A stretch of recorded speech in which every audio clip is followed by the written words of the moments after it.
Hey everyone, welcome to the episode. With me today is a special guest, KZ the Kusoplayer, my fellow co-host of Shmup Slam. Welcome to the show. What's up, Mark? It's nice. It's actually nice having you here, like finally, or rather the other way around. Yeah, for sure. You can guest host this episode. Oh yeah, I can. Yeah, joining me as my guest host, Mark MSX. You did a really good job on Shmup Slam, by the way. I was like really relieved you helped out because, especially at the end there, I can't keep going. 12 hours straight. I was like, what am I doing? Your friends must have been like, "Yo, you busted your ass to cover these like really obscure ass games, like without taking a break." You were probably dead by the end of it. Yeah, I actually did talk to my friends about it because they were doing I think not a melee tournament, a ultimate tournament that weekend or something. Ooh, They're like, "Oh, aren't you gonna come to the ultimate tournament?" Well, I'm hosting this marathon, the Shmup marathon on Twitch. That's gonna be 12 hours long. And one of my friends is like, "Dude, that's crazy." dude, And then the other guy's like, "What's a shmup?" that's like a good like 10 hours of TOing right there. Yeah, it was crazy. So next year, yeah, I'm not gonna do that. I'm gonna change up the format, so I'm not doing that. Yeah. So anyway, this episode isn't just about Shmup Slam. I wanted to. So earlier, I recorded an episode with Moglar and Kiwi, who are, for the people out there who might not be familiar with them, are some up and coming players that are putting out some ridiculous scores right now. Yeah. And it was funny because I was thinking that their experiences coming into this scene would probably be somewhat similar to mine, at least. And it felt like while I was interviewing them, I was like, no, these guys are on another level, even from the beginning. It seemed like even from the start, they had a spark that was destined for some amazing scores. So I thought it would be better to also include a peer of mine, you could say, that had a similar experience getting into the scene as myself. You mean So, just like sucking all the way? so why don't you tell us a bit about how you got into shmups and your early experiences with them? So my first experiences were probably this is like me like playing like very, very I don't want to say casually because I would look up things, but I wasn't as serious as I am now. I was playing Toho in like 2013. I played Perfect Cherry Blossom. I played Imperishable Night. I played Subterranean Animism, which is like my favorite Toho game, and I played Double Dealing Character. I don't know why I like Subterranean Animism the best. It's probably like not the best. It's not like the Toho game you recommend to people that are new to the series, and it's not one that like a lot of people really like. But I kind of like it. I tend to like the lesser recommended ones as well, so I know what you're saying there. But besides that, though, like I really like Double Dealing Character and Perfect Cherry Blossom, even though Double Dealing Character is kind of broken. But yeah, I was playing them on normal, and for some reason, I was trying to like go for no miss no bomb or something like that, and I just kept failing a lot, and so I just got all the easy clears, and then I just kind of like during like 2015, I just kind of like put away the genre a little bit, and then I saw that I think what really made me want to go more into shmups was seeing Mushi Hime come out on Steam. So when that came out, that was like I was kind of worried that the game was going to look like shit because the only experiences I had with watching Mushihime were watching like, JP Super Player quality videos. And God, everything looks like shit when it's in 144p. Yeah, and I have to say, as someone who runs the video index and logs a lot of JP Super Play videos, Yeah. I feel like that meme is well earned because goddamn, like a lot of them are damn near unseeable. Gotta try to read the scores because I have to log the scores. I can't even read the damn scores on some of those. Oh yeah, like the game on like, any game on 144p, especially something with like, as detailed of background as like cave games, And all the movement too. The movement doesn't help it either. just looks like a Jackson Pollock painting. It just looks disgusting. So like I got the game, I played through it a little bit, was like actually blown away by how good it was, and then eventually like I kind of wanted to clear it, but my progress was I couldn't make it past the stage 2 mid boss in original. Actually learn how to beat original. I feel like the bullet speeds in original are pretty damn brutal for what you'd expect.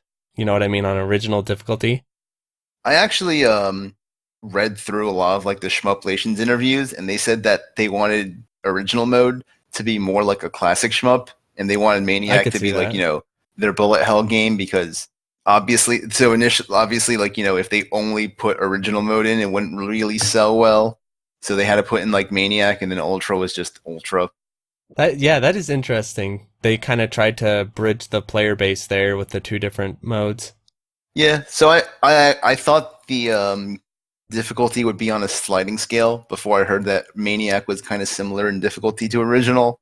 So I spent like, a good 60 or 70 hours just clearing original, which is like from what I hear one of the easiest cave clears. Futari's easier than Oh original yeah, you're Mushi. right. Yeah, because I did both, and original Mushi is a lot harder than the Futari one, I'd say. I remember just like watching the one sissy video. Yeah, Was it Shmupamal does like these Shmupamal does them. Yeah, does these one sissy videos, and they had an English one sissy video on Mushi Original. So I watched that, learned a lot of the strategies there, and I was really happy that I cleared the game, even though I had like no lives and no bombs in stock. nice. Yeah, it took me like something like 60 or 65 hours. That's not too bad for your first clear. I think my first Dodonpachi clear took longer than that. Yeah, Took me, I don't know how long, but a long time. Months. it's actually pretty crazy because they go from like struggling in like Toho normal Mushi Original, which is probably a little harder. Yeah. Well, I don't know. Like sometimes a little bit of time, even though you're not playing shmups, it kind of sinks into your muscle memory a little more. Yeah, Like if you play shmups really hardcore for a few months and then take yeah. time off, sometimes that can sink into your muscle memory, and then when you come back, you're better than you remember. Still takes a bit of de-rusting though. But yeah, Yeah, like definitely. that game took me like probably 60 to 65 hours over the course of I want to say 4 to 6 months doing it. It was a long endeavor. Right. And so you said that the main reason that you got into it is because of the Steam release, right? Yeah, the Steam release So was really what got me into it. would you say this is an interesting concept for me? Would you say if it stayed on the 360 only, it never came out on Steam or PC, would you have ever thought to pick it up on the 360, or was it the fact that it was right there on Steam was the big motivating factor? I think the big motivating factor obviously would be so I don't own a 360. It's definitely like, the fact that there's a cave shmup on Steam and it's really accessible made me want to pick it up. The thing about the original Mushi was that even though it's on 360, it was region locked, so you had to like actually import a 360 from Japan in order to actually play it. Right. Yeah, it's not easy to get a hold of by any means. So like if you wanted to play Mushi, you really had to want to play Mushi to like, justify getting a Japanese 360 just for one game. Yeah, and I remember the PS2 release also region locked was from what I've heard, and I did play a little bit. It seems pretty jank compared to what it should do. So I heard the PS2 port of Mushi was kind of bad. yeah, I think it's just a little messed up, to be honest. Yeah. So that's interesting to hear because a lot of people wonder about Toho's popularity, myself included, compared to arcade shmups. Yeah, definitely. Part of that is definitely, the culture around Toho with the music and the art and all that And kind the of thing. memes and the other things. Yeah, and all that stuff. But I also feel like a part of it is also just straight up availability where it's on a PC, you can just download it and play it. Like everyone can do that. Yeah. Whereas, a lot of these arcade shmups, even now, are pretty inaccessible, or they require some kind of emulation, which some people really don't like the idea of doing that, and now ROMs are getting to be a bitch to find, so Yep. yeah, so I feel like accessibility is something that a lot of people don't really think about as far as improving or increasing our player base. I mean, even with accessible games, like shmups are still difficult, and people don't really want to pick them up because they're quote unquote too hard to beat. Just look at the number of people that play Toho versus like consume Toho content, and Oh the yeah. secondary culture is just like so much bigger than the actual Toho player base. Yeah, I feel like that happens with a lot of more difficult or challenging games. For example, right now I'm getting into playing Guilty Gear for real, I'd Yeah. say. Like I'm trying to learn it to play competitively, and so I'm really digging into it. And it's a really complicated game, and Oh yeah, option select city. yeah, I've talked to so many people about the game and getting into it, and there's so many people that I've talked to who are kind of like those Toho fans where I mean there's so many cool things about the series that brings them in, but it's not necessarily the competitive gameplay. And so Yeah. I think maybe that's not a bad thing. I think the Shmup boys kind of look at that Toho scene and be like, "Oh, they're just a bunch of weebs or whatever. They're just Oh a bunch yeah, of definitely. fanboys." But it's also like, well, with a bunch of fanboys does come a drive for people to play the games to Yeah. distinguish themselves, right? I mean, I guess it's nice to have like even a small fraction of your community like want to play the game at a competitive level. Special kind of person in order to do it. I don't know, like a specific kind of person, I guess, in order to Yeah. really want to like, push themselves to get better at a game. It's definitely not for everyone, and we should probably stress that. So with shmups, the thing that's interesting about especially the arcade community is that a large percentage of us are playing these games or trying to at least play these games seriously, Yeah. or they're collecting them or whatever. But I feel like if you look at other communities that have, I would say, healthier sized player bases, larger numbers, the ratio of casuals to hardcore players or whatever competitive players is a lot smaller. Oh So yeah. think about like even Tekken, for example. So a few years ago, Tekken, I was part of the small group of people who actually cared about Tekken a few years ago where Tekken would come on stream, everyone would take a nap or, Oh yeah. yeah, whatever, check Oh, out. Tekken blew up hella hard. Yeah, Tekken, exactly. And so during that time, everyone who was interested in Tekken was a player or was like trying to play the games competitively because why else would you be interested in the game, right? Yeah. And then after it blew up, now you've got all these casual fans that just watch the game and talk about the game Or and just talk cosplay shit, the characters. cosplay the characters, talk shit and all that. That group has increased, but also the number of players, as shown by the Evo numbers, also increased too. So Yeah. I feel like we kind of turn our nose up at the way the Toho community works, but it's probably, to be honest, a healthier approach Dude. or like a better approach to a community than our method of just trying to shove everyone into world record scores all the Yeah, I time. know. It's one thing I don't really like is that, you have to wanna you can't just go for the world record immediately. You kind of have to like, take these like incremental steps. You push yourself like a little bit by bit, Right. And I feel get higher like, score goals, and it's yeah, it's a long grind as opposed to just like, if you're not a world record player, then you can go to hell, which is a pretty toxic mentality, honestly.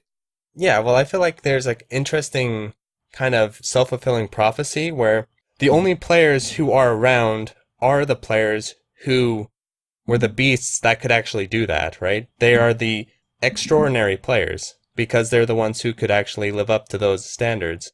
And so it seems like when you look at the shmup community, oh, everyone's a super player and I'm just like this loser scrub. But Yeah. really, what's going on is that all the loser scrubs left. And so the ones that are still around are like probably better than they realize, but they're comparing themselves to the top players in the world. Yeah, or the people that stick around, like it's really hard to put it in words, but sometimes it Yeah, just feels like you're the only new player. yeah, Because like exactly. everyone else has been playing the game for a decade, and they've probably all kind of forgotten how it was to be a new player. I think that's definitely true. I went through the same thing and still am in many cases. Like, think of DDP. All the other people playing DDP are, have been playing the game or are long time experienced players. And then here's me showing up. Hey, I've got this new idea for, this and that. It's like, okay, but we're super players. So it's like all your ideas and stuff only really apply to players of your skill level. So That don't exist. yeah, it feels like, oh, it's just Mark that's needs to use these scrub strats, and everyone else can just dodge everything and not have to worry about these strats. So I definitely know what you mean there. Yeah. I was gonna make a really quick comparison because I've been thinking about this. So think about all the well-known players, right? That Yeah. we talk about and stuff like that. Super players are like just like top players in any game. Right. Well, that would be like if you go to your local, and at your local is Daigo, all the famous Japanese players at your local, and you Dang. show up, you've been playing Street Fighter or whatever game, Tekken, whatever it is, you've been playing it for like 3 months, and you show up and you fight Daigo. It's like, okay, you're so far down that they can't even relate to you anymore. So I feel like that's kind of how what happens in the shmup community, that the people who are around are the people who were good enough to survive that long. And so It's your scrub mentality makes no sense to them anymore. it's a little different, I feel, because like at least Okay. with the fighting game community, there's so many new people that are like joining every day. Now I'm saying in an alternate reality, Oh think of an yeah, alternate reality, not the actual reality of how it is, but an alternate reality where fighting games were not popular, and the only people who stuck around are, the famous, amazing players who've been playing all their lives. yeah. And so you just go to your local, and that's who the people you're competing against are. That kind of sounds like what would happen if I played like Counter Strike 1.6. Like I Yeah, just picked it exactly. up one day, and I go online, and everyone's like a hacker or a high tier player who just hates all the other Counter Strikes. Yeah, But yeah, exactly. it's in some circles it's a bit of a struggle. I don't know. At least with Ketsui, like Ketsui doesn't seem like it's as popular as Dodonpachi for scoring. Like with Dodonpachi, you have a lot of veterans that just play the game, whereas with Ketsui, it seems like well, you have people who just like picked it up, got like some good score, and then left, and Right. then you had like I know what you mean. Pazzi get like 500 million, he left, and now you have like Moglar, and the nice thing about Moglar is that he's relatively new. I say new, even though he's like pretty much destroying the game. Oh yeah, I think So he like yeah, I could talk about Moglar all the time. Like it's really amazing. really nice that he can like he actually gives good advice and stuff like that. Well, it's cool too because he's still learning the game and still interested in talking about the game, and you know what I mean? He's got that new drive to get better and everything, Oh so it's yeah, kind of it's inspiring. yeah, it's Whereas crazy. it's cool to see the super players get their scores and stuff, the more established ones, but it's like, it's like a Wednesday for them. It's like, yeah, I woke up and got this killer I score woke up today. and just pooped out a 500 million run in any game in like Dodonpachi. Exactly. So it's like it's really cool, obviously, but it feels less tangible than someone who's learning and you're watching them improve. That's kind of a peer of Yeah. yours, but they're way better than you, kind of thing. We were actually here Yeah. listening to one of like Icarus's commentaries on that where he's like, yeah, these Japanese super players, like, their bad day is like one of our good days. Their normal day is like one of our good days. And their good days are like just really insane. And it kind of feels Right. like, me compared to like everyone else. Oh, I know exactly what you mean. I was gonna say too that once I finally get this damn 2-all finished, you'll have another shmup boy joining the Ketsui because that's what I plan to play next. So I'll be playing along too. Thing So is, it seems you like won't be I don't scrubbing want out to really alone. talk about. I shouldn't really get into like drama and all that stuff right now, but it seems like the more established shmup veterans only really the only games I've seen them really play are like Garega and Dodonpachi, which makes sense. No way, no way. Ketsui's really popular with them too. Araska's playing Ketsui. Oh yeah, but Moglar's playing Ketsui.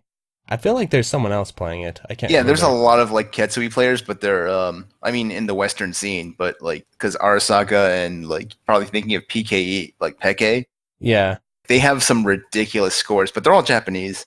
I'm actually really glad that we get some like interact with some Japanese super players as well because they're like very encouraging. Yeah, for sure. I think that's a good thing in general to I know what you mean, like the French players too, like Juju for instance is really encouraging with my Dodonpachi. Yeah, So sometimes I feel like maybe the international players we can relate with each other a little better because we're not immediate peers.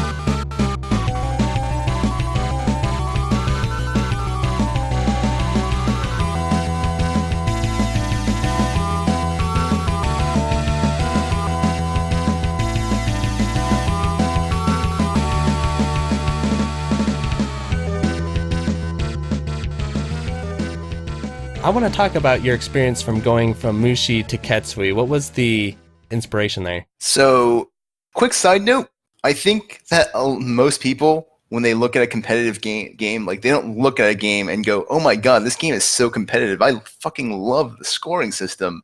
They probably just look at it, go, "Oh, this looks cool," and then they eventually get into it, right? Right. Or they fall into it by accident, like me and Dodonpachi, where that was literally the first shmup I liked, so that was the shmup I played the Yeah. most. So how did you get into Ketsui, though? So, like I said, complete side note is basically you don't start a game competitively. You watch a few runs, look at something, and something about the game looks kind of appeals to you. Not the core gameplay, but something else like maybe the aesthetics, maybe someone's run looks cool, etc., etc. In this case, I think what happened was this is so dumb, but I was browsing Jamers' Undertale no-hit videos and Mm-hmm. knowing all of the Undertale memes and all of that because I played the game a little bit. There's this one thing he put on his video description that said, "You are now filled with Ketsui," because that means determination. So obviously there's the in-joke. So from that, Yes. I somehow Googled the term, got to his like 400 million run, and watched that and thought, I'd like to play another shmup after Mushi. This game looks kind of cool. I'll play that. Nice. It was through Jamers then. Yeah, and I think I was like playing it for survival mostly, just like trying to learn how to do a very basic one all, and then like a little while into trying to learn how to like do all the stages, I saw SPS's 500 million run at Stunfest, and that was just so unbelievably ridiculous that I wanted to do that. Right, so you didn't want to just play for survival then at that point. Yeah, it's just basically like something about that run just looked so cool that it inspired me to like want to learn for score. I think that's always an interesting moment because people kind of forget this, but when I first came into the community, I didn't give a damn about scoring. That explains my Dodonpachi runs, by the way. Like, I really did not care about scoring at all, because to me it was like, I'd rather just play and get the clears, because I don't want to do all this routing and chaining and all this kind of shit. I just wanted to dodge stuff and blow stuff up and survive. Yeah. So that's what I did for a very long time. And I was just happy getting clears. I got my DDP clear, then I got my DOJ one all. Yeah. And I got a few other ones. And so I was like, yeah, this is fun. And then I started the podcast, and then I started interviewing super players. I was like, oh, they all really care about scoring a lot. And then what pushed me over into wanting to like play for score was when I started doing the video index, and I started putting all these people's runs above my own. And I was like, I don't like this. No, I want to be higher on this list. So, and then that's what it's like a moment. Yeah. That hits you and you think, no, I want to be higher on the list, or I want better scores. And then after that, it's kind of like you get converted to that way of thinking or whatever, and then it's hard to look at survival the same way anymore. So starting with Mushi, you just like do not give a damn about score at all because the scoring systems are all awful. So yeah. Like initially I really didn't care too much about score. It's just that once I started watching like high level scoring runs, the game just looked like completely and utterly different. It's like, it's like when you play Smash like Melee casually and then you watch like tournament level play and it just looks completely different and mind blowing, and it just makes you kind of want to like get into it. That's basically like the effect that SPS's like run had on me, even though like I understood literally nothing about what he was doing. Right. That's a really interesting comparison you bring up, because I think it brings up a subject that I've been thinking about recently. So with Melee, it's a really common, I don't know about these days as much because, the Melee fever's died down. It was really common a few years ago when you were a competitive Melee player that your friends or people who weren't in the competitive scene really disliked the competitive scene a lot and would say, you guys, my personal friends were this way. I'd sit down and play with my friends, and now I'm like this beast Melee player because I play it competitively and I'm just wrecking them. And they're like, you're kind of ruining the game, Mark. You've really ruined the game for me. The scene. It's like ruining how Melee is supposed to be played or how Smash Bros. Is supposed to be played. And that was a really common thing.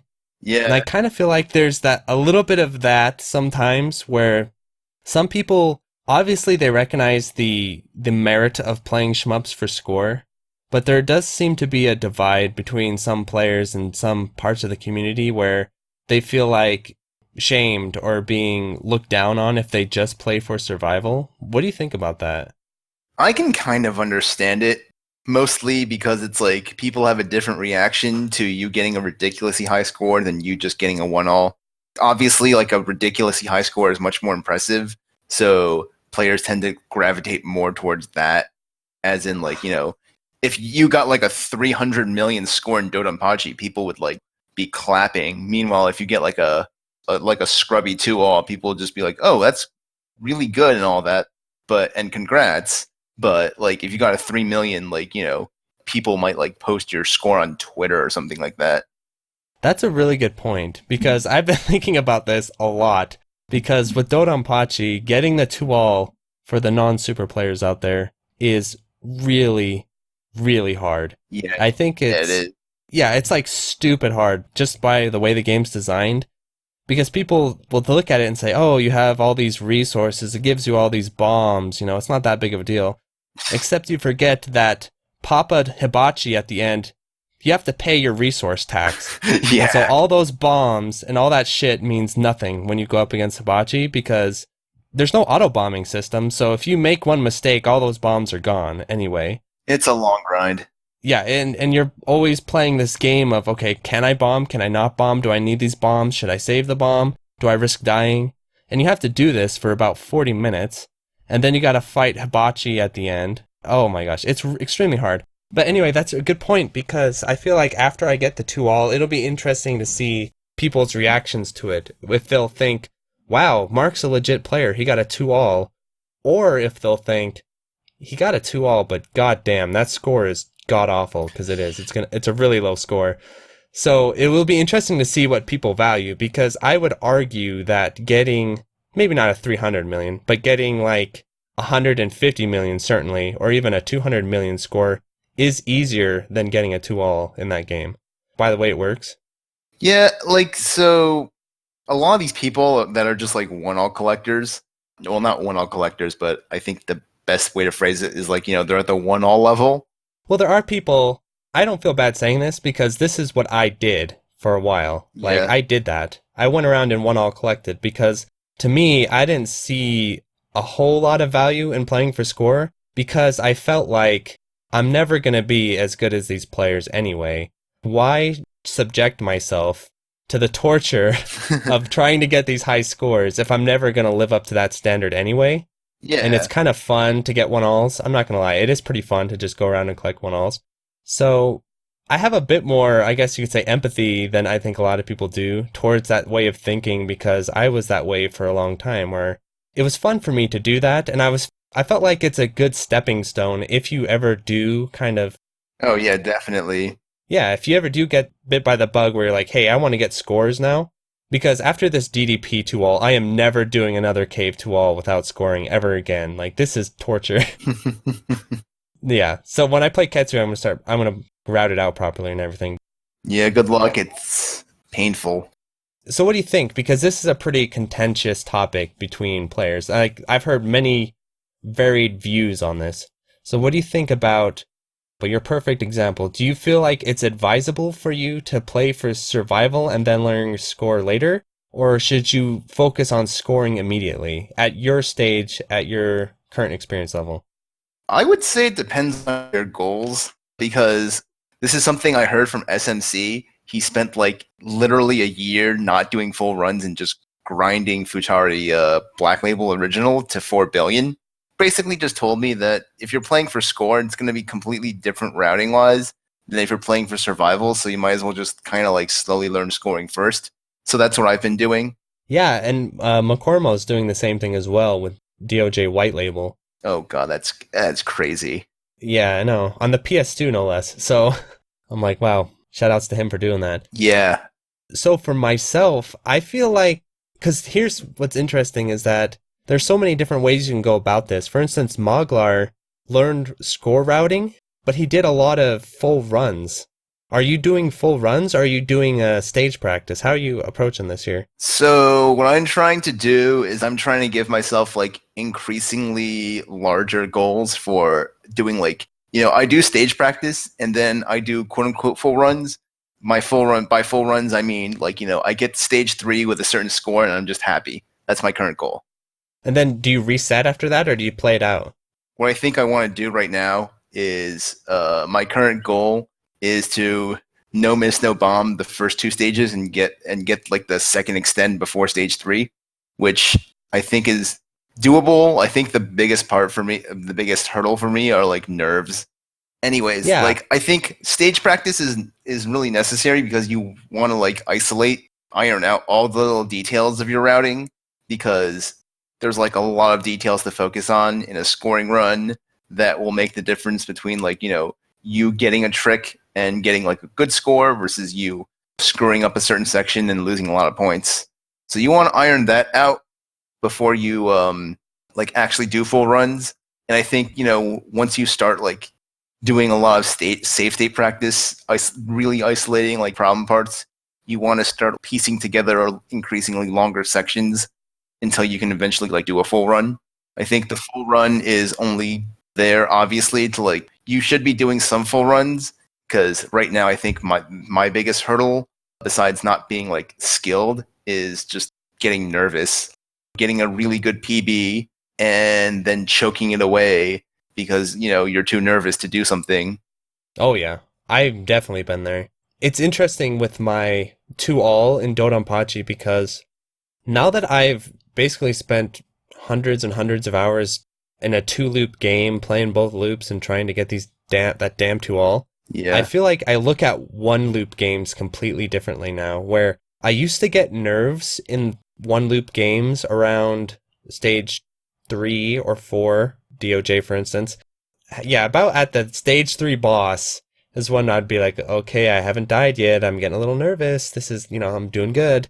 And then stage 5, my heart's just like the entire Oh, stage. believe me, that's Yeah. me, but on the first stage. Because I feel like when you're playing for score, your mentality is different. Like, your routing has to be much more strict. I know what you mean because I did Dan 3 for score for real. So, So, like, like, it's a totally different experience. you get like a really good PB on stage 1, and then you approach the boss, and then you screw up because you are very nervous. Or you look up at your score and you go, holy crap, when am I going to fuck up, right? Right. Just today I hit like my first 19 million in a like an actual full stage 1 run, and I was on 19 million pace entering the first boss, and usually like the last like 4 runs that did that, I choked them all away at the boss. This one I didn't, so I was pretty happy. That's interesting to think about nerves when it comes to shmups because I feel like it really comes down to, at least in my experience, desensitization. You Yeah. just have to make yourself do it so many times and fail so many times that you're just used to failing to the point where you kind of gain that. For me, it's like a roller coaster where I get the nerves and I play kind of okay, and then I get way too nervous and I play like shit. And then for a while, I just play like shit for like a week or something. Like whenever I get to that part of the run, I just choke, I get really nervous, and I have to fail so many times that eventually I start going in there and I'm less nervous, but I'm not playing that much better. And then I start playing better. And then finally it comes full circle where I go there, I'm less nervous, and then I play better. And then something in my mind clicks and it's like, I don't have to be nervous, I can do this. And then from then on, I play well in that section. All the way up till 2-5 now, I don't ever get nervous in Dodonpachi, where before, after I hit the second loop, my hands would be shaking. As soon as I was on 2-1, I'm like, oh fuck, I'm nervous. Unfortunately, my method involves hours and hours and hours of trial and error and failure, so I don't know if that's necessarily the prescription everyone should use, but that's the only thing that's helped me. I have a different take on that, because I think that if you keep on messing up at one spot, if you keep on getting nervous at one spot, I tend to notice that, coming from a fighting game background, when you fight somebody who's like way above your skill level, person's like way better than you, so you just kind of like have a defeatist like give up mentality, and that's not obviously what you should be doing.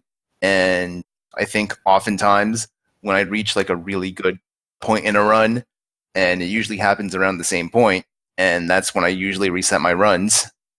Yeah, so would you say, because yours is very different than mine, because you're very concentrated on a short section of time, whereas mine is this massive stretch of time, right? Yeah. So mine's less intense until I hit the second loop Hmm. over a longer period of time, and yours is right away, stage one, 3 minutes of pure intensity. I'm assuming your routing must be pretty hardcore. Yeah.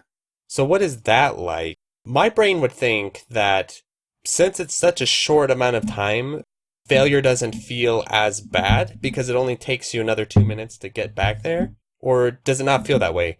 It's still frustrating because you're not doing like save state practice, so you can't like get to it immediately.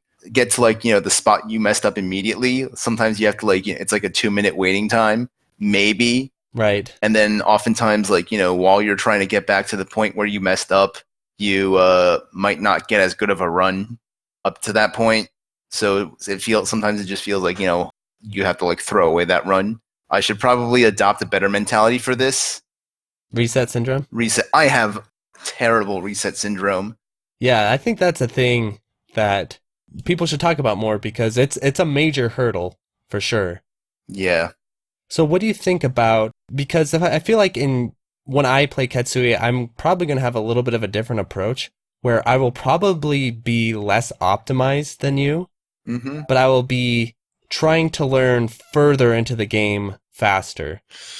My routes will be less optimized than yours, I am sure, but I'm trying to get the Omote to all. So I'm trying to pretty quickly make my way through the first loop and then end up routing the second loop more intensely. Yeah, What do you think about that? Because I've noticed in cave games and most shmups, the payout really comes in at the later stages, and the earlier stages, optimizing those is definitely a way to go, but it's like you're squeezing less juice out of the melon or whatever, right? yeah. Where the later stages, they got all the coconut water in them. So So I think in this regard, Ketsui's a little different because I tend to notice that whenever I watch like a two-loop Dodonpachi game, like DDP or DOJ, you tend to get like a fraction of your score on the first loop and then like a lot of score on the second loop. yeah, the maximum bonus especially. Is because of like the max bonus or because of like, Yeah. hypers or like just easier chains and all that. In Ketsui, the second loop is like completely different from the first loop in terms of like scoring system and in terms of like how you approach the game because you have to worry about the suicide bullets. And Yeah. like I would say that the first loop and the second loop are about as like equally scoring, I guess. I think you actually get a bit more score. I think you actually get a bit more score on the first loop That's very interesting. because like in SPS is a 500 mil run. Like he got like a 5, and his first loop score was like 270. So yeah, Interesting. So it's like equal across the loops, it sounds like. yeah. And in like Omote and Ura, like you tend to focus a little more on survival because your end of stage bonuses get so fat that you want to like not be dying, especially, and you tend to like heavily optimize the first loop because I can see that. I was just wondering, from your perspective, what do you think about the idea of worrying about optimizing the first loop a little later on? Like you want to optimize it to a point, but then after that, if you make a mistake or whatever, it's like, well, whatever, just keep rolling with it. And then as you build your overall consistency, that's when you can really, because when you start doing full runs, man, you play those first stages all the time. In fact, I learned chaining some of those first stages by sheer repetition of having to play them over and over without even trying to learn it. So I'm wondering if maybe for you to help with your reset syndrome, to like break it, you could start working on the later stages, and then when you start doing your runs, you can work on optimizing those early stages kind of as you develop your overall consistency. that seems pretty interesting. And I think my mentality right now is that I'm kind of stuck on the first two stages, but I definitely do want to practice the later stages as well. It's just that, my later stages aren't like as well developed. For Right. me, I tend to like do both at the same time. Like when I start optimizing for consistency, I start noticing points where I can like, get more score and like little details that I'm missing that get me more score.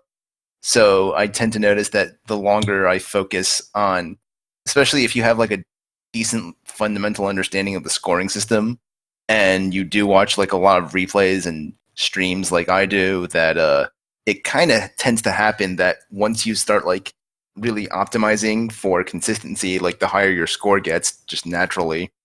Right. Definitely. It's interesting. Are you kind of taking the Prometheus Juju Kenobi style where you are mapping everything out based on, other super plays and based on just kind of very small slices of gameplay? Is Oh, that kind of your approach? what I think How are you approaching this? what I think I just did for the first stage was I found a replay that looked very easy to do. He was getting a decent score. Parts of it looked pretty easy, and so I would just take the easy parts, learn them very quickly, and then I would slowly optimize it based on what I see in other super plays and other like streams. Like, Uh-huh. oh hey, he's doing this little trick here, maybe I should work this little trick into how I do some routing. And so I've changed some of these things, changed the routing a little bit, and I've also done some experimentation with like stuff like, so how in Ketsui, like the stage 1 mid boss, you first kill the pod, right? Like you kill one of the side pods. Yeah. Yeah, so I've been experimenting with whether or not I'm more consistent in killing the left or right pod. A very optimal run with milking will kill the right side pod, but I've gotten a lot more consistency doing left. So for me, it's just like with scoring, it's not about like, being optimal. It's like you have completely optimal, balancing your consistency versus like how good of how much score you quote unquote lose, less score you get from like a fully optimized run. Yeah, I know what you're saying. It'll be interesting soon enough when I start playing Ketsui to go back and forth with you about our different ideas on how to approach these stages because yeah, I'm going to try to play some catch up. And I think my struggle is going to be making myself optimize the stages because just my natural tendency as a player is like I want to plow through the game and learn it as quickly as possible and then go back and optimize later. Oh yeah. Sometimes it's really handy and sometimes it bites me in the butt. It's just kind of a kind of thing I need to experiment with a little bit. So all of the players that I've talked to just basically say that like if you want to play a game for score, it's a very very long grind. Especially like even if you're like not dying all the time on the first few stages, it's still a bit of a grind because getting to the point where you're very consistent at a stage is going to take a long time. That's at least Sure. like that's what I've gleaned from talking to like SMC or Moglar or like DDDPE. Oh, another thing that's really great is if you watch Peke stream Ketsui, he like dies a lot on the first like one on the first few stages in the first loop. It's like so like even at the top level, it's still a bit of a struggle. That's interesting. So does he reset? Because I'm assuming Yeah, he he's trying does. to aura loop because he has to aura loop, right? Yeah, he just basically resets every time he dies. So a lot of his stream will be being stuck on the first like 2 or 3 stages, and then he'll get hit, and then he'll reset. Oh man, even he's struggling with reset syndrome then. Yeah, So what is he playing on? I'm he's just playing on curious. Is he PS4. playing on the PS4? I was curious if he was either on PCB or PS4 because I doubted he'd be on, MAME or anything like that. Shmup Arch. Yeah, PC. Yeah, he's definitely on PS4. Nothing wrong with that. I was just curious. But Pretty soon I'll be streaming PCB. I nice. probably won't learn the game on the PCB, but I'll stream it from time to time. Do my runs on it. I know for a fact that reset syndrome is a bit of a struggle because when I was doing like the Crimson Clover like 1 trillion on novice, just because like I was really impressed with that actually because novice mode is not that hard to survive, obviously. yeah. But I remember when you got that trillion score, I was kind of feeling swaggy about myself during those months. So I was like, you know what? I'll get a trillion too to match him. And I started playing it, I got some pretty decent scores, but they definitely weren't a trillion. Wow, this guy actually put a lot of work into optimizing this, because it's not just like, hey, play, don't die, and you get a trillion. You have to Yeah. optimize what you're doing. Yeah, a lot of it for me was like I have like 60 or 70 hours on Crimson Clover, and most of it is from learning arcade. And I actually learned a bit of scoring in Crimson Clover just to get like all the extends.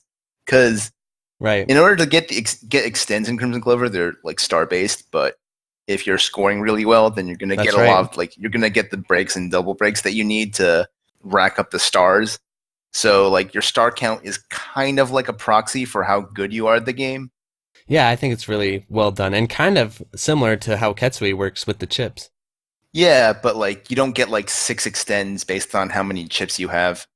Yeah, I know. But it's kind of similar, Yeah. though, in the way it works, as Yeah. opposed to something like chaining in Dodonpachi, which is completely different. I don't know, like both of these in all of the games, like some other like counter that you can use to kind of serve as a proxy to your score for your score. Like so in Ketsui, like the bigger your stage counter is at the end, how good of a player you are, Right. or count or your hit count in Dodonpachi, right? Better players will just get like bigger chains and to make those numbers higher, right? That's true. What I was getting at more is the way that works, because in chaining games like Dodonpachi, especially Dodonpachi, one wrong move could literally destroy your score for an entire stage. Like if you drop the chain, especially in the middle, that can obliterate your score. Whereas in something like Crimson Clover, that can happen, but it's a little less severe, a little less punishing. Same thing with Ketsui, I feel like, with the chips, where, yeah, if you miss some chips here and there, that's not great for your score, but it's not like every single chip has to get hit, otherwise your score is complete crap. That's what I'm saying, like, it's a little bit different. Where at Dodonpachi, if you drop your chain in the middle, you look like a scrub. Like, it doesn't matter how good you are. Jamers drops his chain in the middle, it's done. Like, he can't recover from that. Yeah, the struggle is real. Yeah, whereas in Ketsui and in Crimson Clover, it's less punishing in that way. Where if you drop a certain section, like you don't get a full double break here and there, it's definitely not good, but it doesn't completely obliterate your score. I don't know. I kind of feel it does in a way. Like in Crimson Clover, if you die during a double break, like often double breaks are like your cash out moments. Dying on a double break just like it basically means that you've A like messed up your break routing for the rest of the stage or the game, and B like you've just missed out on a huge cash out opportunity. And so you have to like, do a lot of recovery. Yeah, but there's no maximum bonus. Like, the maximum bonus doesn't work the same. Where in Dodonpachi, if you bomb, you literally can say goodbye to your score. It Yeah. runs over. Oh, It's over. yeah.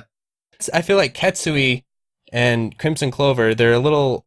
I think they're better made, honestly, about that. Where it's like, okay, maybe you bombed here, or maybe you dropped your chain here, or maybe you double braked too late. Like, let's say you don't die during your double break, but you double break a second too late.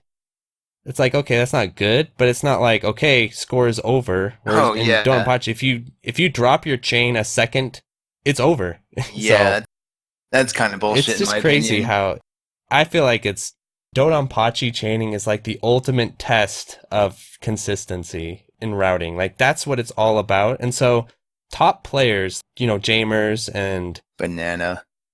Banana and Black Keisto, those guys that are just so goddamn good, it's really cool for them because it's a real test of how good are you, how consistent can you be.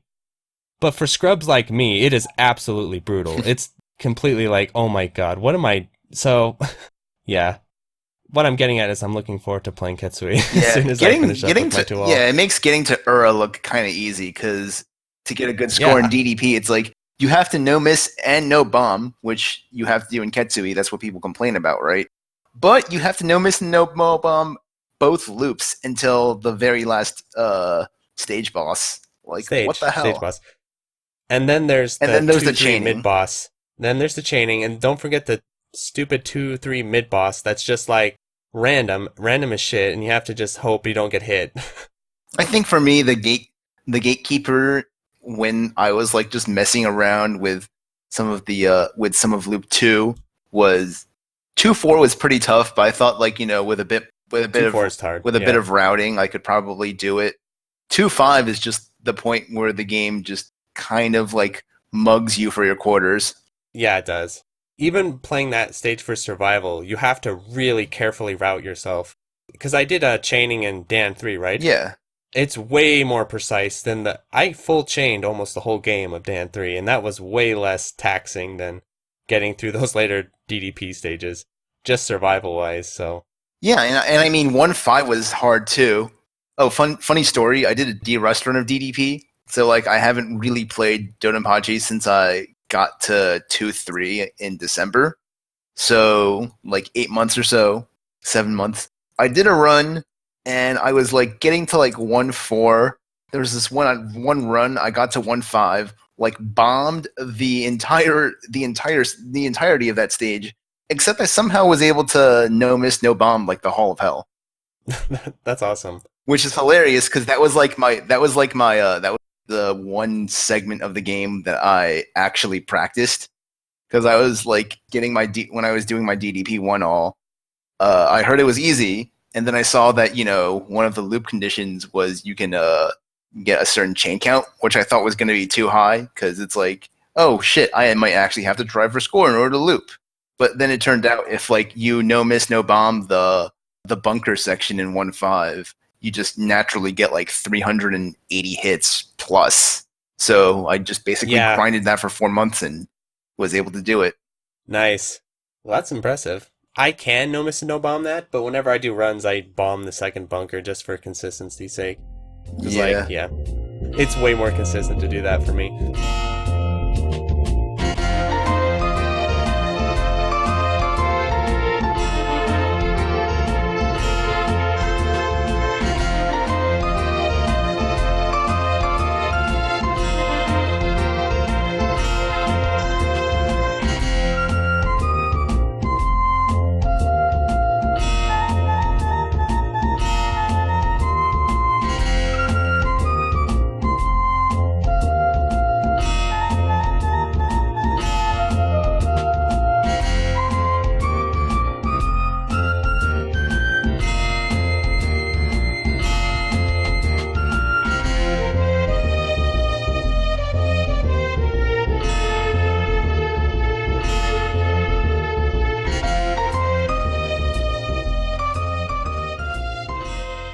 So, I wanted to bring up a really interesting topic with you because I feel like you, myself, there are more players like us who kind of sit in that middle area of shmups where we're not total noobs, but we're not amazing super players either. Yeah. We're kind of in this middle zone.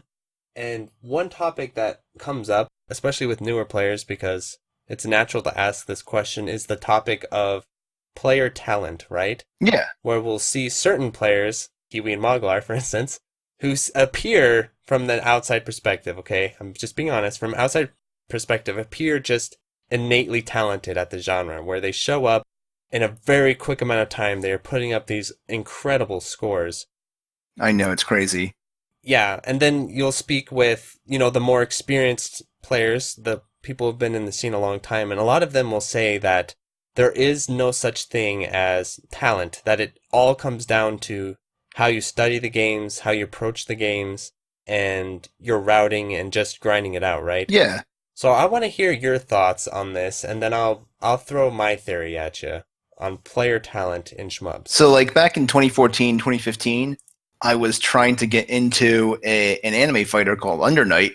It just got played at Evo on the main stage. It was like, the tournament was fantastic and all that, but I was just getting into the game, and I was just really, really god awful at the game.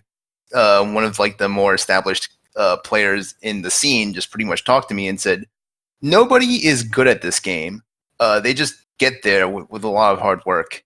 So that kind of resonated with me when I went over to Shmups. Is that I think it's just a lot of hard work, and especially if you talk to these super players, they're just going to mention that they just grinded it out. Would you agree with that? Thinking that it's mostly, would you say, hard work and that talent really doesn't come into play? Yeah, it's mostly two things: hard work and also unemployment and or free time. I think I listened to like an earlier podcast episode with Plasmo, and he mentioned that unemployment often comes with higher scores, and I can get that, sort of get that. Yeah, definitely some free time to grind it out for Yeah, sure. So here's my take on it. I'd be interested to hear what you think. So I'll do a little background of where I'm coming from. So before the world of shmups, I was competitive in a lot of things in life, yeah, outside of even video games. And I have a really interesting perspective here where when I was in high school, I joined the high school swim team strictly to hang out and meet chicks. Like those were the two reasons. Like one, to hang out with my homies. Two, there were babes on the team and I wanted to hang out with them. So those were the two reasons I joined the team.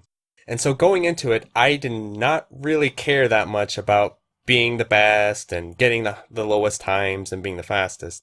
However, I felt like, to be completely honest, I have an inborn talent for swimming that is just innate, that a lot of people just cannot, you know what I mean? Like, I had to practice and I had to work hard, and I did, but I feel like it would be disingenuous to my teammates to just be like, well, you all are a bunch of scrubs and I just practice harder than you all, because yeah. that wasn't exactly true. I was practicing probably the same amount as some people and less than others, and yet I was destroying their times. And so that lesson's carried with me a lot when I've gone into other things in life. So when I got into Melee, for instance, or fighting games, I was not like that. It was nothing like my swim team experience. I didn't show up and just start whipping people's ass in 3 months. It took years of hard, like actual hard work and like studying and getting my ass whipped. And I felt like that was an experience where I felt like, okay, I have a little bit of talent for these games, but it's mostly my hard work and mostly study and stuff like that. And so my theory is that when it comes to anything, shmups, video games, tennis, swimming, there are individuals who are going to be innately better at them, just innately. But that doesn't immediately mean you'll be successful, right? You still have to do all the work. Yeah, There seems to be a certain type of person that they are innately better at routing. They're innately better at studying. They're innately, and for me, that's a huge struggle. For me, that's like homework. I don't enjoy that, and I don't really, it doesn't really click with me as fast as it seems with other people. yeah. That's my theory anyway, is that part of it is definitely hard work and part of it is study, but also there is some aspect, no matter how big or small, of innate talent for anything, including shmups. I think a lot of What the do you think like about a that? lot of how. So I have no idea how like Kiwi does all his routing and stuff, or like find all his Right. stuff out, or like for Moglar, like how he got like ridiculously high scores without talking to other people. But for me, it's mostly just been like I was probably at like I did some save state grinding, and I would probably get like a I was like probably at like a the 100 million level before I really started like working at Ketsui in like April. And then I just started talking to like Moglar, and I started talking. Well, I've been talking to Moglar, but I started talking to him a lot more, and I started like watching a lot more streams and just figuring out how learning how other people play the game, and that's really what helped me. That's really what helped me learn Get Ketsui. over the hump. Well, no, like you want to with practice, right? You want to be very efficient with how you practice the game. That's kind of like what Juju Definitely. says is why the reason why he just studies top replays is because he wants to make use of his most of his time, right? Right. And he also, remember in that article, he breaks down all of his actions to visual cues, Yeah, which I've been doing a lot more of, and it's been really helping me. That has really helped me once I've started doing that. Because before I was going strictly off of what you call internal timings, internal yeah, rhythms. that's what I do too. Yeah, and after I learned to start doing that with especially the later stages of DDP, it has helped a lot. But one thing I would say is that the ability to innately catch on to those nuances and the ability to execute them, and I feel like some people are better at that than other people. Okay, so the reason why for me this is a sticking point is because I feel like the shmup community in general, probably because we're more mature than other scenes, undersells themselves as far as their talent and their skills. It's weird in the world of 2019, but I feel like shmups is the one community where people undersell, at least the top players, kind of undersell their skills or undersell their talent and their abilities, and they're more humble about things, which is great, but sometimes it can be actually kind of misleading because it doesn't help newer players understand how they are achieving what they're achieving because it just sounds like they just do it. It's like, how'd you get this score? Well, I just did it. Well, what did that involve exactly? Um, I think honestly, like you do need to put in the time, but it depends You on how you. absolutely have It to. depends, like you have to use it efficiently. I think for me, Right. The question is, are we telling people how to do that? no, we're not. So regarding Kiwi and Exactly. Moglar, they're like former speedrunners. So Moglar has like a bajillion world records in like, and by bajillion world records I mean he got like the day one world record in Celeste. He has like some ridiculously good like placements in on like speedrun.com for Undertale. Right, yeah. He told me about this. So basically, he knows how to practice things efficiently and to like look for visual cues and stuff. I think a lot of like those players' practice is from their speedrunning background. A Yeah, lot of people think of people from the Toho community too, yeah. They so like like Juju. they have the background where like they they come from a background where they just innately learn how to practice through lots of failure. And so like, the better you get at these games, the better you understand, the more you understand like how to practice the games, which is why a lot of players like, once they get more experience, they start to pick up games faster. Right. I feel like shmups is definitely a genre where once you understand the underlying fundamentals of how the genre works, it starts to make a lot more sense of what you have to do. Because I came into shmups with no understanding of the underlying mechanics of how these games work. And so Yeah. I was spending months trying to do just random bullshit to help myself. I thought it would help. I'd make these theories of how the games might actually work. For a while there, I was convinced I should move in certain patterns at all times to like do different things. And like I was just throwing crazy ideas at the wall and most of them were not good. So, Yeah, and then you learn stream and then you learn tap dodging and you're like, wow, this game is easy now. right. Or you learn the value of holding still. Like Yeah. for a long time, I felt like holding still is bad, so I'd never held still. I was always moving around one way or another. Then you realize, oh, holding still is really good in this genre. Like it, in a lot of situations, it's the correct option just to hold still.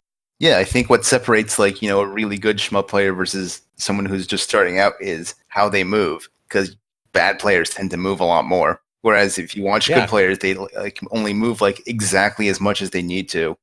you know what's funny is yesterday I was doing some replay studying of Dodonpachi to try and just polish up some sections, and so I pulled up Banana's 600 mil vid. I watched that quite a bit, and I was watching him fight Hibachi and the way he moved his ship, and I just realized how much better of a like fundamental player he is than me because I encourage you all to go watch that video and watch how he moves his ship against Hibachi. It is so damn clean. It's like a robot is controlling his ship. It's just very, very clean. And you can tell he's on stick because, sticks are a little less, they still have a little bit of wobble in the diagonals compared to like keyboard or whatever. Yeah. But it's still so much cleaner than my diagonal movement and stuff where it's like sketching around a little bit. And his is just so clean and like so calculated. I was like, wow. Yeah, like you said, you can tell the difference just in the movement of the people's ships, how much better they can be. I also think that part of what really helped me learn a little bit of Ketsui was watching top players fail and like watching top players struggle because you learn two things. One, you learn that top players, even at like the highest level, you're still gonna be like grinding the game the same way you do. You're still gonna be failing a lot, and then sometimes miraculously you get a run. Yeah, I think that's another issue for people coming in the community is we don't people coming in have no idea about that. All they see is the Is collection of the the super run? plays.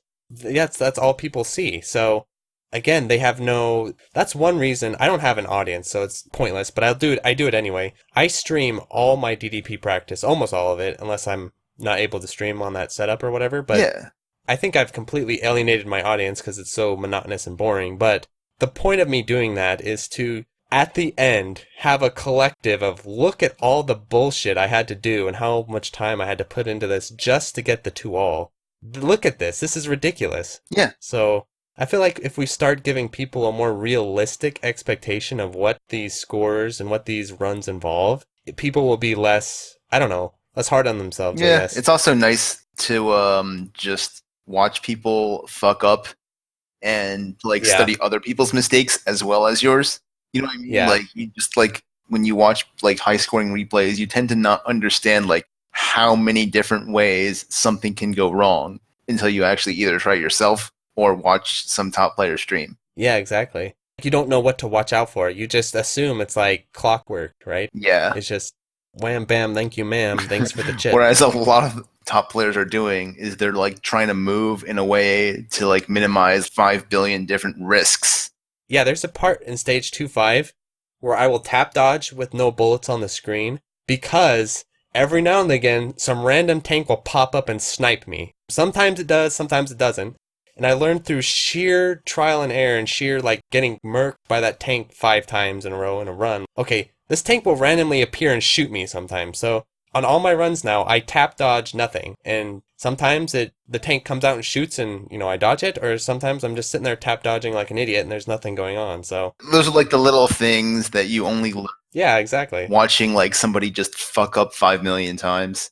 When you watch someone super play, a lot of the stuff they do looks completely foreign to you. Like, why is he doing that? What's the point there? Or you don't even pick up on what they're doing Yeah. until you're trying it yourself. Yeah. I think for me, I've been really improving over the last 4 months, and part of it was just like the first time I streamed Ketsui, Mogler just DM'd me on Discord and told me that I like straight up sucked and should probably use easier strategies. And then I slowly just grind to the point where I got like respectable scores. I think it just basically clicked for me one day, like exactly how a lot of the nuances of Ketsui's scoring system that I had overlooked. So once I started paying more attention to that, then that's when my scoring really started like getting better.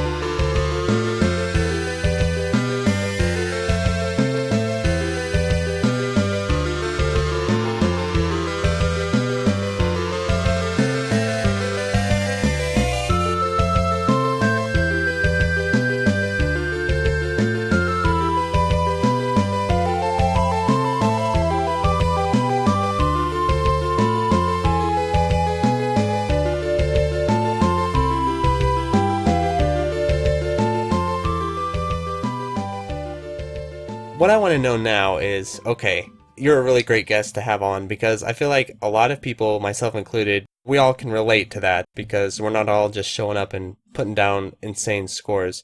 So for you right now, what is the end goal? What are you working towards? I just want like a 200 million loop 1 score. For me, I've been kind of like overcompensating because you know that the longer a run goes, the more mistakes you're going to have, and eventually you're going to like, you're just going to be bleeding points. So I want to learn how to like score really highly so that in an actual full run, I can make a lot of mistakes and still get 200 mil. This is interesting because I feel like my mentality would be a little different. I'm not saying it's better because it's probably not, but my mentality would be, okay, I want a 200 mil first loop clear. Yeah.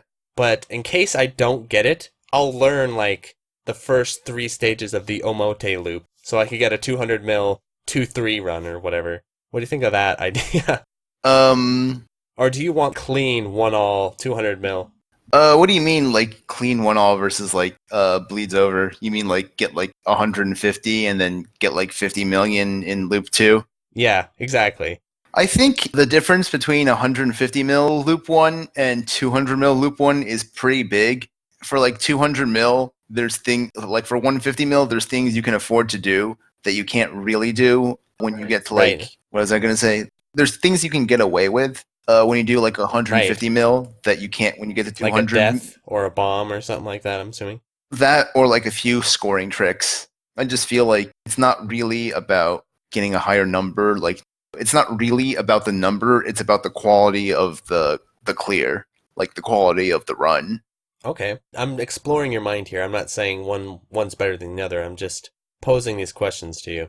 Yeah, I think McCormo's doing the same thing. Like exactly. He wants to get a really high scoring 1-all in a DOJ. I think it definitely makes sense because at a certain point when you're trying to learn how to score, you're still like there's still a lot of parts where you could be like cleaning up a run, but at a certain point it becomes less about making a run clean than it becomes like optimizing and getting every last bit out of your score. Right. Do you enjoy doing that?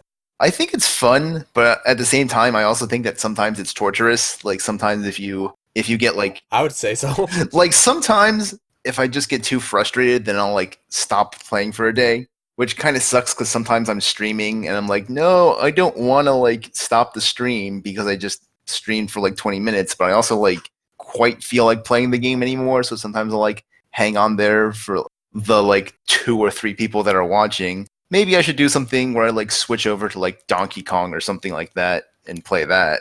Like just have like a fun game that I can play after like just busting my ass on like the first 5 minutes of a run. So what is your usual grind session like, would you say, when you're learning? How long are you putting in usually?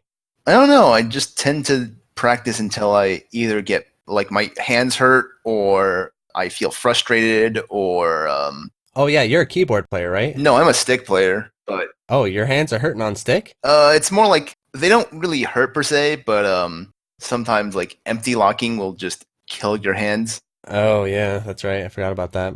Like with Ketsui, you have to do kind of complicated motion for empty locking, and especially like the like little popcorn rush right before the stage 1 mid boss is like one of the points where Yeah. you're just empty locking a shit ton. So you're just doing that over and over again, and then you fuck up, and you have to do that again and again. Oh geez. And so like while I was watching Evo, I was practicing Ketsui a little bit, and I think my arm kind of felt sore afterwards. So I just kind of stopped at that. Didn't play for like another few days or so. Am I still on? You're back. Hopefully you weren't talking that whole time No. because What did you wait? So so I was gonna say that well, I was about to transition into a new topic. hmm So the last thing I want to talk about is for a new player like yourself, and I'm in the same boat as you. What do you think could be something that the shmup community could improve on as far as motivating players who are in that position, like myself? You're not really that amazing of a player. You're not setting the world on fire. yeah. So people don't really feel super inclined to tune into your streams or to look up your scores or whatever. You're just kind of an average Joe or whatever.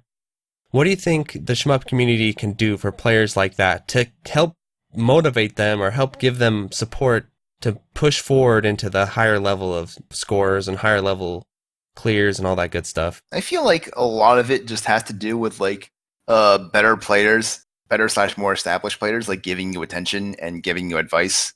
Which, thankfully, like the people on Elixir's Discord have been like actually really supportive of scoring endeavors and whatnot. A lot of them will be like decently approachable to the point where you can discuss a lot of like strategy and a lot of scoring with them, and they'll give you some pretty good advice. And I know like in return I'll be giving like some newer players some advice on how to handle certain sections of the game.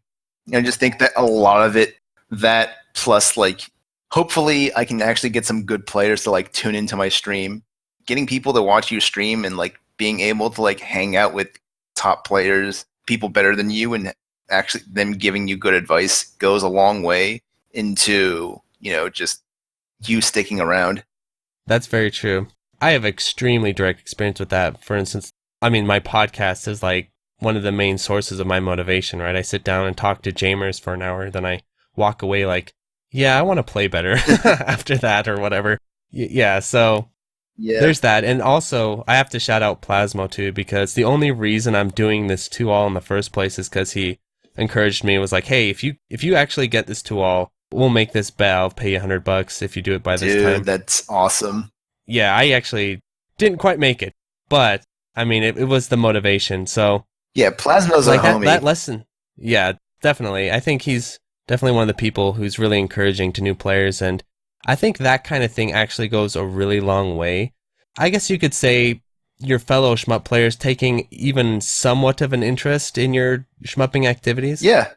And so, yeah, my thought has been, and of course there is the top players giving each other attention and are giving you attention and giving you advice, and I think that's good and definitely encouraging. My only thought is that the top players only have so much time on their hands, right? Yeah, that's true.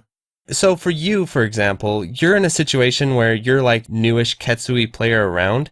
Yeah, I feel like you're definitely in a position where the top players should give you the ones playing Ketsui should at least give you some attention and be like encouraging you, because who else do they got to talk to, right? So Yeah, that's that true. situation, yeah. And same thing with me, DDP, all the best DDP players, Banana, Blackisto, Jamers, Prometheus even though he's kind of on vacation.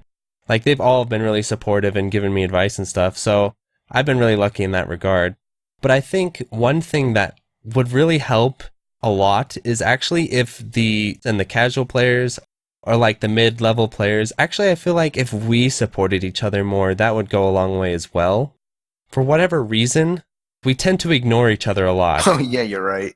Yeah, you know what I mean? Like, the people who aren't super good tend to not really support each other very much. And I feel like that could actually might be even better, because we can develop rivalries.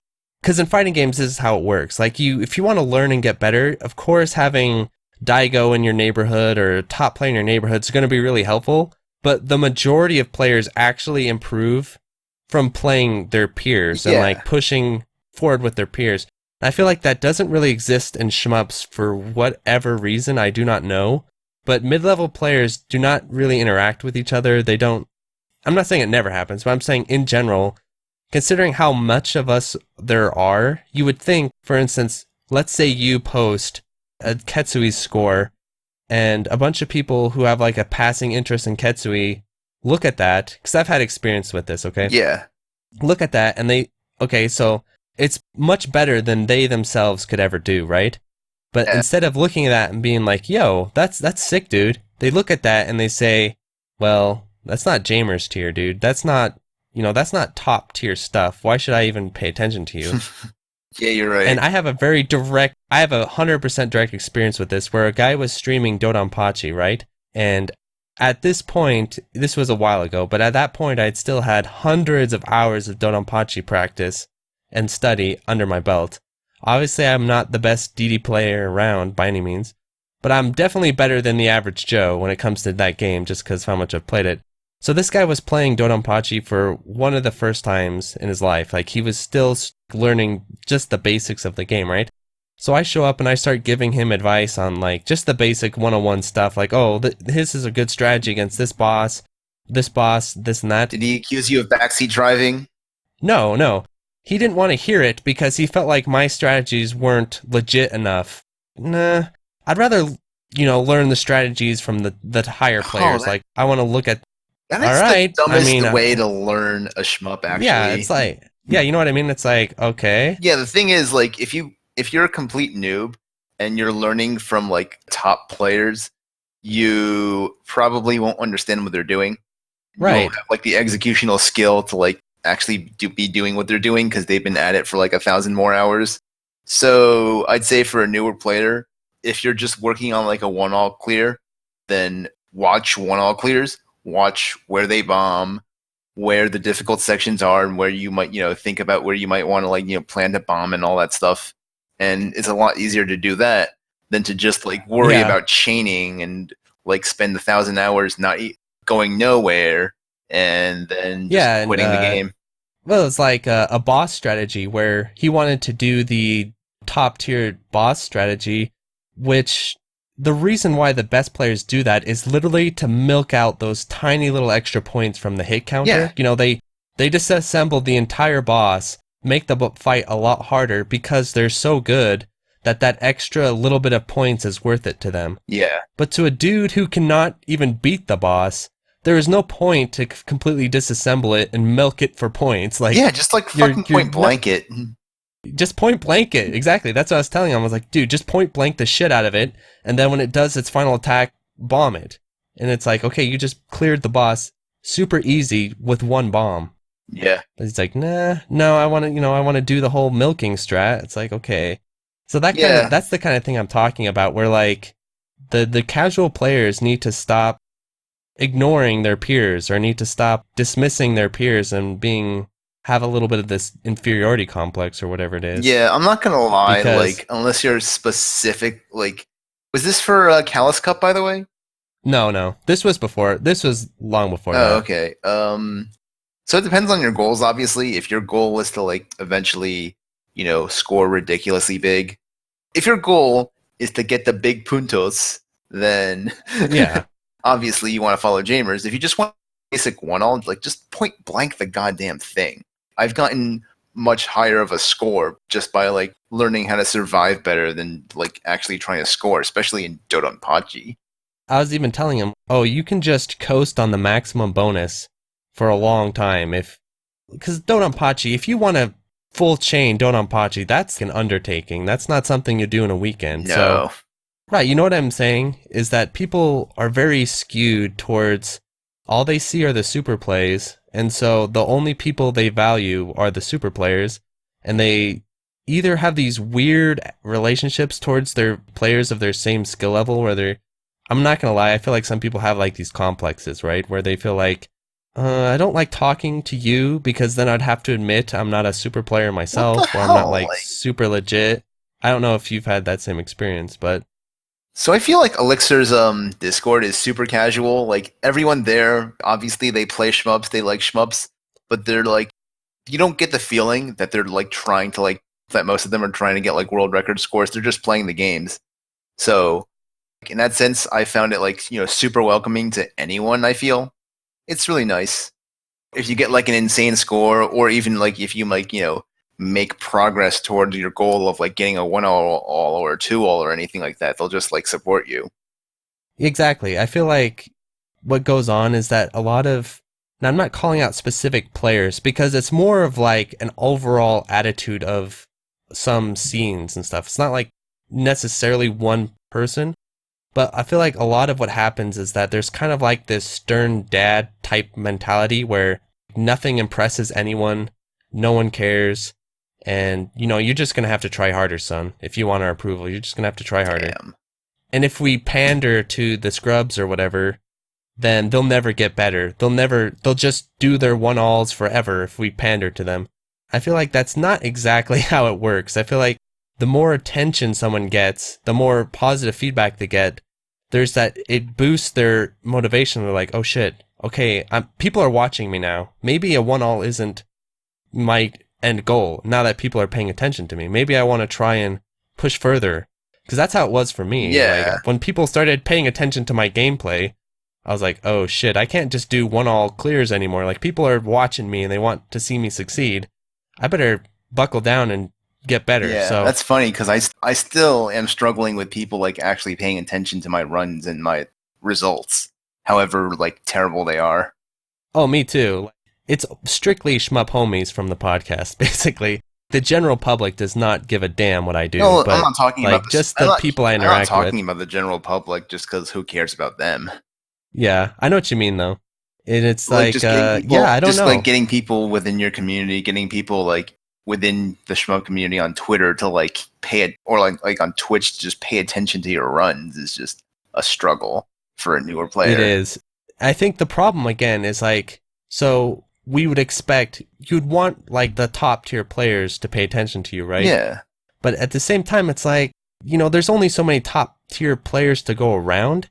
I feel like the people who should actually be paying attention to you or supporting you or have like a better reason would be people around your skill level or people beneath your skill level, right? Yeah. That would make sense. Yeah, that makes sense. But the way just the internet works, because it's not just shmups, it's just It's the internet in anything. general. It's like they only care about the best. Yeah. Yeah, exactly. People only go to the best players. They only care about the best players. And so the mid-tier-ish players, we're just in the corner, like, by ourselves. And Yeah. it's like, okay, maybe someday if you get good enough, people will pay attention to you. But other than that, it's like, but I feel like I think mid-tier is the struggle zone.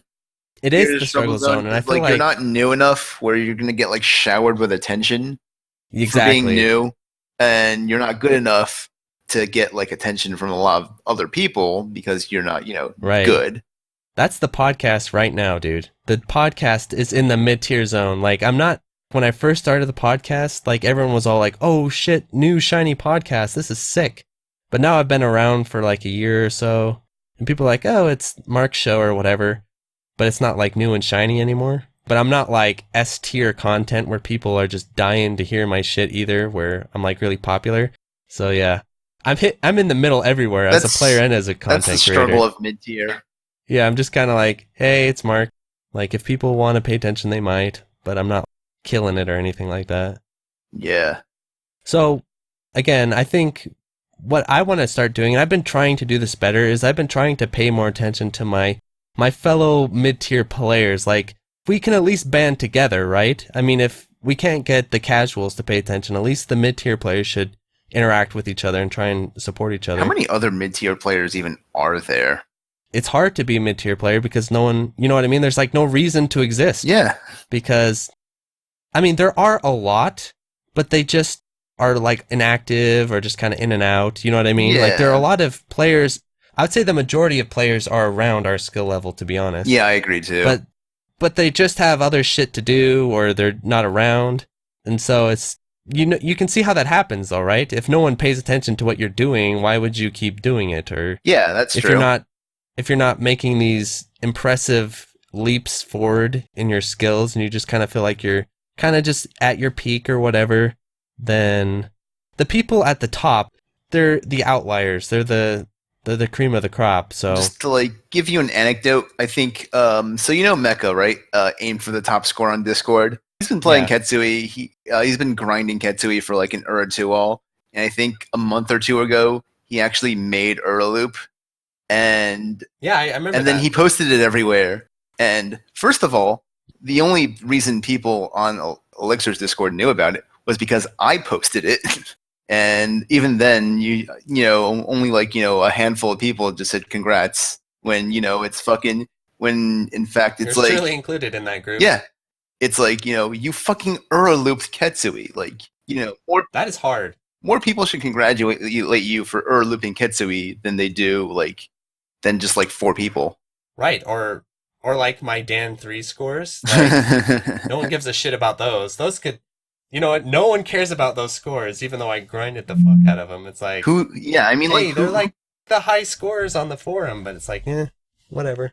Yeah, Dan 3 is not a game that people care about. It's not like, even though it's a really fun game. Like, it's not like a cave shmup where it's like, oh, you get like a ridiculous score and everyone loves you.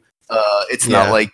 It's not Toho. It's not Toho. It's not an indie shmup that everyone knows about. Yeah.